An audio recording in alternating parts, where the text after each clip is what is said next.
Hey everyone, I want to talk a little bit about, I guess, a revelation I've been working on. Yeah, I was at a Bible study a few days ago, and this person was, they were really anointed. They were talking about what God had shared with them, and it was pretty powerful. But what was interesting is when they sat back, they muttered something under their breath, and I caught it. I was really taken back with what they muttered. I don't know if they intended anyone to hear it. And that was a seed. The sower sows the word. And later on in Scripture, it says, God gives the increase. I was swimming today, and as I was swimming, I was meditating in the precepts, Isaiah 28:10, 11. And God definitely gave me some increase on it. And it was about serving the belly. We're supposed to avoid those that serve the belly and those that consider gain godliness. And I was just thinking about that. Lots of things prove that.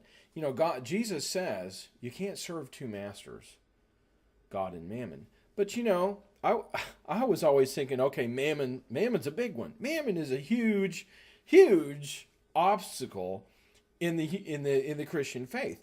But he says you can't serve two masters. And then he goes on, God and mammon, but it's basically God and anything else.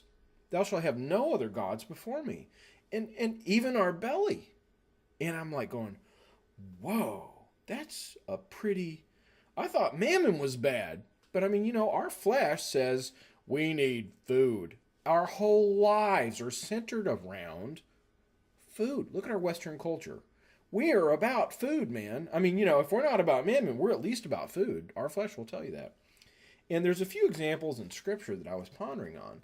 In Egypt, when the children of Israel were in Egypt and things were bad, were they thinking about going into the wilderness to serve their belly, or were they thinking about following the glory cloud? Okay, notice that they walked after the Spirit and not after the flesh. They walked after the glory cloud, and guess what? God rained down manna. Jesus, he says, I have had compassion on the multitudes because they followed me for 3 days without nothing to eat, and I'm not going to send them back without food, lest they faint among the way. And he he did a miracle of dividing the loaves and the fishes. Now, these people, they followed the Christ. They weren't serving their belly. In John, I think it's somewhere in the latter part of 4, they're talking about meat.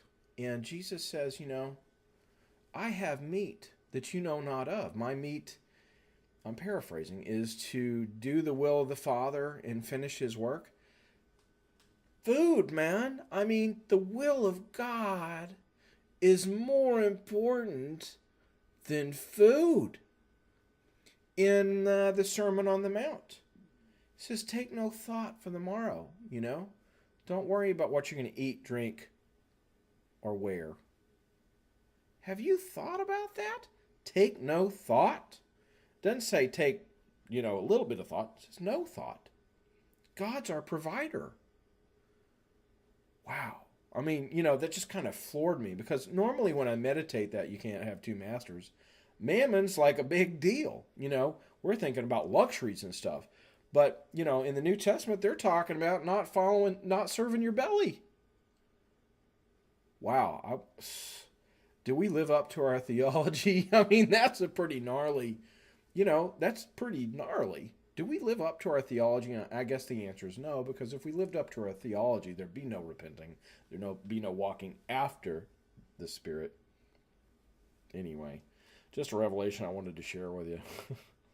What do you think? Till we meet again, dig deeper, go higher.